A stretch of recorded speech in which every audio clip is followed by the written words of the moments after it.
marilah kita lakukan yang baik, kita beritakan juga yang baik, supaya apa? Supaya dunia ini damai. Tujuan kita kan cuma satu, hidup damai, berdampingan dan berdamai. Harapan kami semua di Kecamatan Cibodas juga ada proses. Alangkah indahnya kita laksanakan berbarengan semua.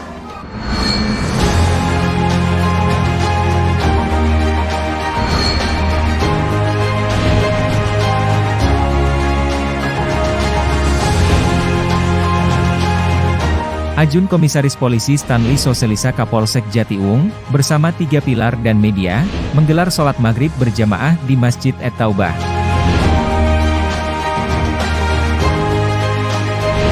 Dan memberikan santunan kepada anak yatim piatu.